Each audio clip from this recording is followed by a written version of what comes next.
네, 2022년 1월 22일 이정훈입니다. 오늘 좀 많은 이야기를 하게 되네요. 좀 답답하고 중요하다고 생각돼서 그런 것 같습니다. 동유럽이라고 그래야 되나. 어쨌든 몰도바라고 하는 나라 아십니까? 루마니아하고 우크라이나의 사이에 있는 조그만 내륙 국가입니다. 몰도바란 나라, 우크라이나 사태가 주는 교훈. 북방정책만 추구한 문재인 위기관리 능력 있나? 오늘의 제목입니다. 몰도바라고 하는 나라 한번 인터넷 쳐서 한번 찾아보십시오. 아주 작은 나라고 못 사는 나라입니다. 이 나라가 지금 비상사태를 선포했습니다. 이유가 뭔지 아십니까?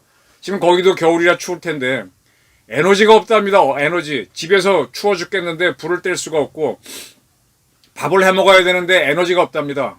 왜 에너지가 없느냐? 이 나라는 주로 에너지원을 천연가스, 내추럴 가스를 쓰는 모양인데 이게 값이 자꾸 올라가서 사올 돈이 없답니다.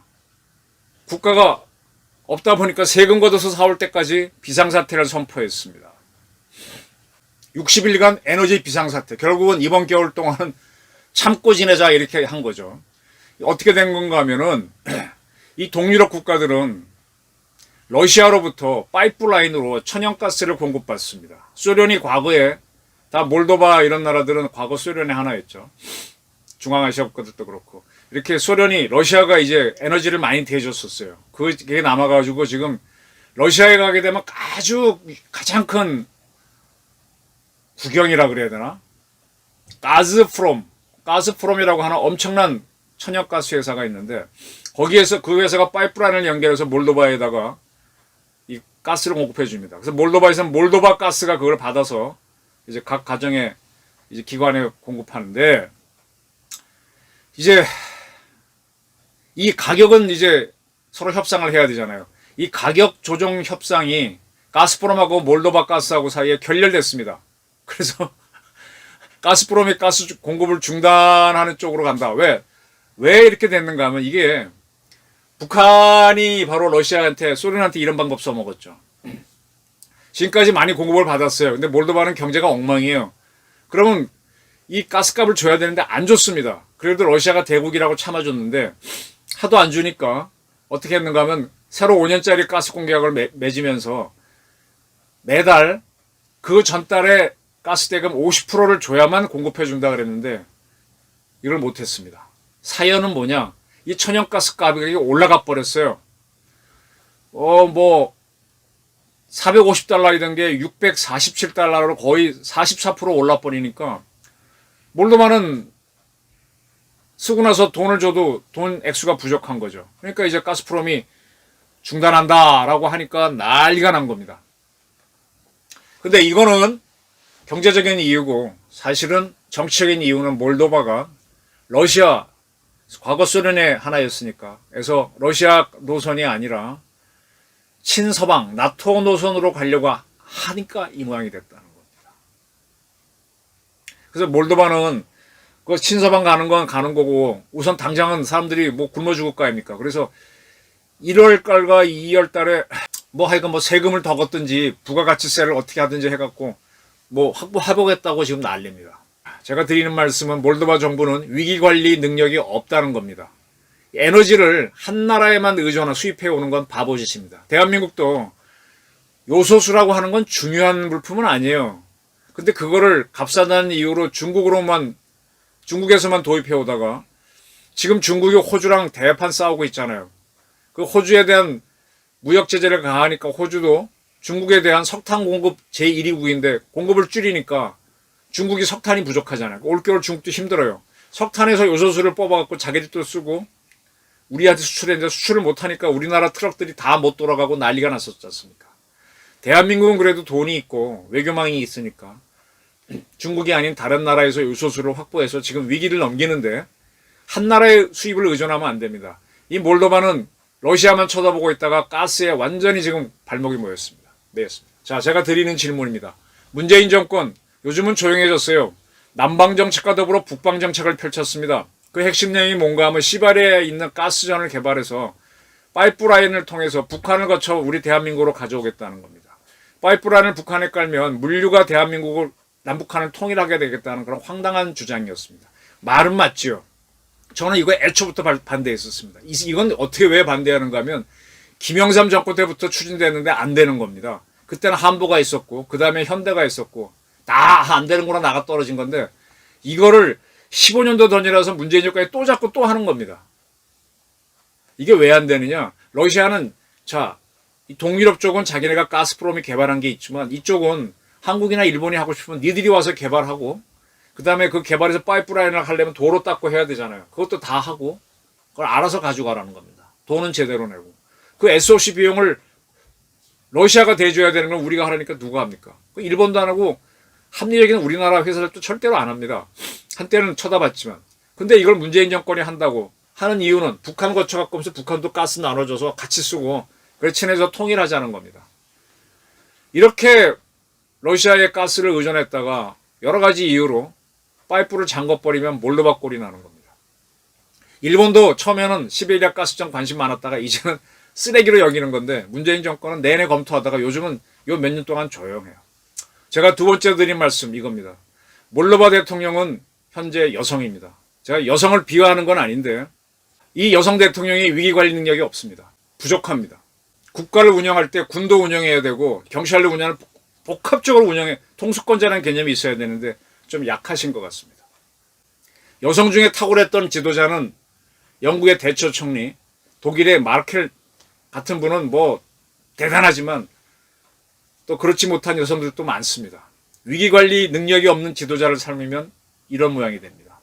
그 밑에 총리가 있는데 총리가 러시아와하고 가스 협상을 했던 모양인데 그 사람 결론이 러시아와의 협상은 너무 잔인했다 이러고 있습니다. 답이 없는 거예요.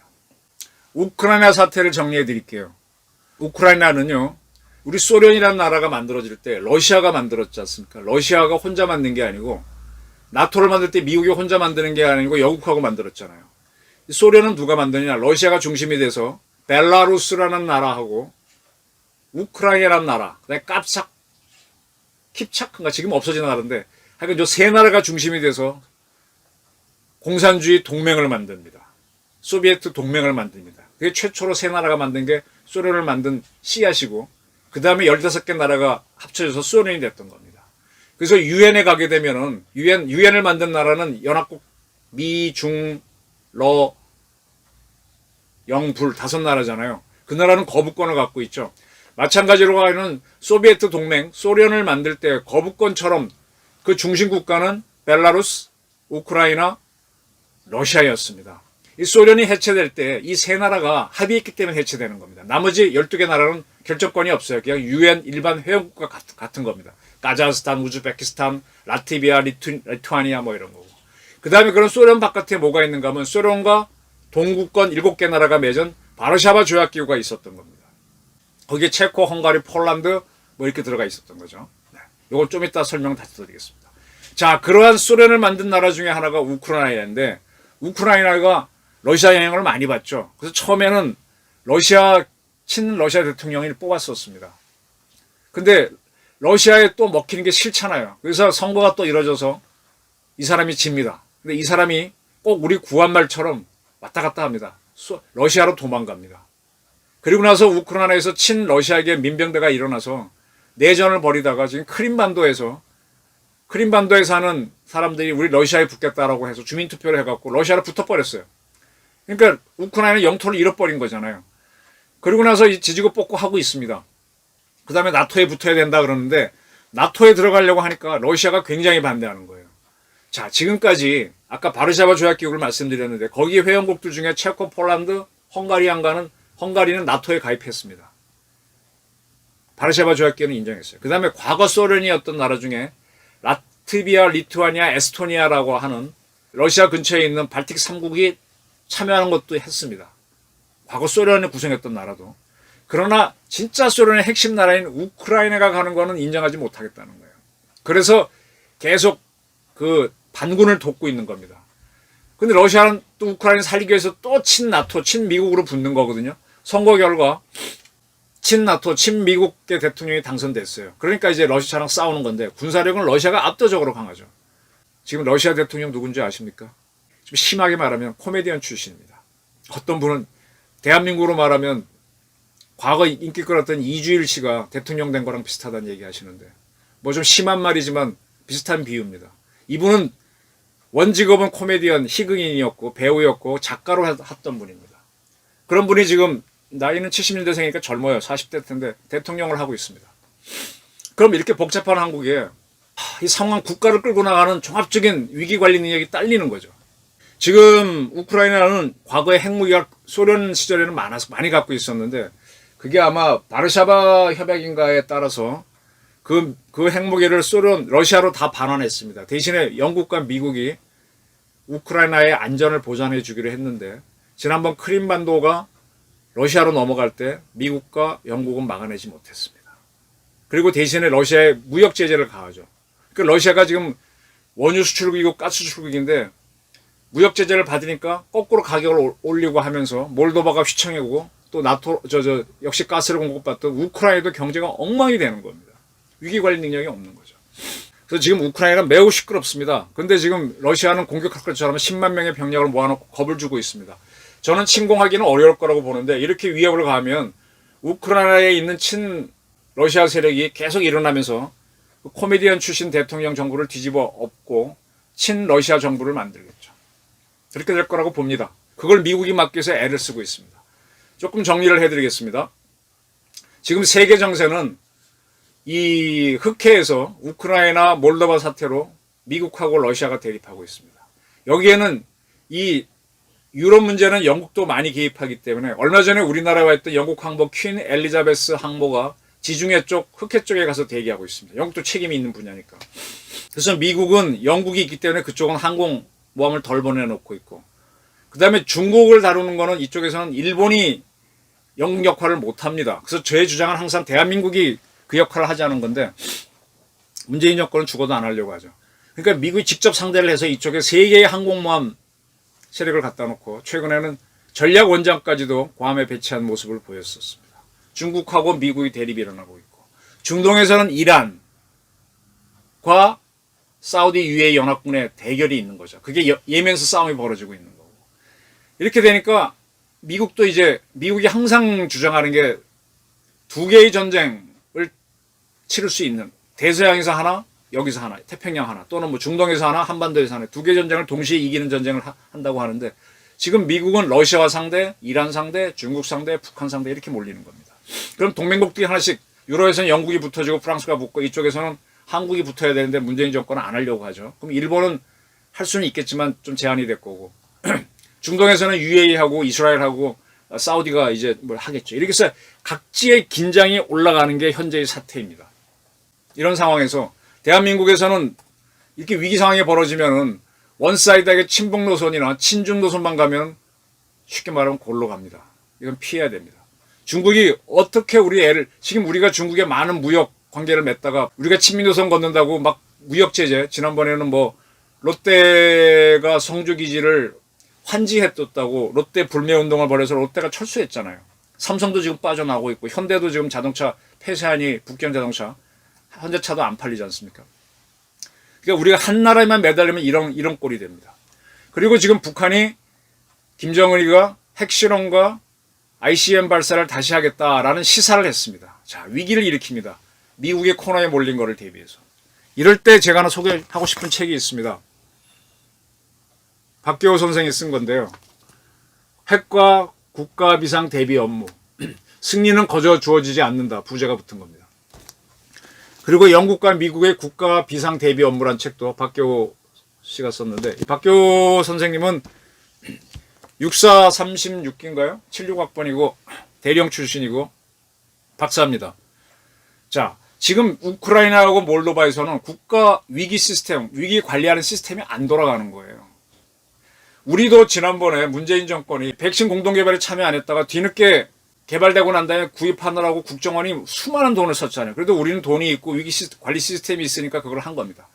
근데 이제 북한이 다시 핵실험과 ICBM을 쏘게 된다 그러면은, 위기가 발생하게 되면 북한이 쏜 미사일이 UAE에 이번에 떨어진 미사일처럼 어디 한 군데 떨어지면 비상 시스템 가동해야 될 거 아니에요. 그때 가장 중요한 게 대한민국 정부의 충무계획을 돌리는 건데 문재인 정권이 이거 한 번도 안 돌린 걸로 알고 있습니다. 이런 시스템을 돌리겠습니까? 한미연합훈련도 안 한 정권인데. 그리고 시베리아에서 가스청 가져오려고 국방정책했던 정권인데. 저쪽에서 여성 대통령, 제가 좀 여성 비하로 들릴 수 있을까 조심스럽긴 한데, 또 코미디언 출신, 또 직업 비하로 들릴 수 있긴 한데, 어쨌든 위기 관리를 못하는 지도자들이 국가를 지금 힘들게 하지 않습니까? 대한민국도 그런 상황 아니냐는 게 질문입니다. 어떻게 지금 이런 상황에서 대통령이 지금쯤 이렇게 북한이 모라토리엄 유예 선언을 하게 되면은 우리 국가 비상 시스템 한번 돌려봐서 뭐가 문제가 있는지 파악하고 고치게 해야 될 거 아닙니까? 국가안보실을 뭐하러 뒀습니까? 북한하고 협상하려고? 통일부로 부족해서? 옛날에 뭐 정의용 안보실장은 북한 왔다 갔다고 하더니만 그게 지금 국가안보가 그거밖에 없는 겁니까? 지금 중국도 우리 동해까지 와서 작전을 하고 배가 비행기도 뭐 러시아도 마찬가지고 상당히 전 세계 전운이 올라가고 있는데 그럼 북한은 덩달아서 이때가 미국을 압박할 좋은 기회니까 다양한 압박을 가합니다. 이 압박은 우리가 받습니다. 북한이 미사일 올해만 4번째 했는데 아무것도 지금 안 하고 있잖아요. 국방부 장관 서욱이라는 사람은 밥이나 먹고 다니는지 궁금할 정도로 존재감도 없습니다. 합참의장은 누군지도 모릅니다. 어디 제복 입은 고등학생 수준밖에 안 되죠. 이게 대한민국 위기 관리입니다. 한 번쯤 이 박기호 선생이 쓴 이런 책들을 보면서 어떻게 국가를 운영해야 되는지 위기 때 관리할 능력이 없으면 대통령 하지 말아야 됩니다. 이 질문은 윤석열과 이재명 등에도 똑같이 날아갑니다. 위기 관리 못하는 몰도바와 우크라이나를 보면서 대한민국을 좀 걱정해 봤습니다. 북핵 정책만 추구한 문재인 위기 관리 능력이 있나? 윤석열, 이재명도 있나? 같이 따져봤으면 합니다. 경청해 주셔서 감사합니다.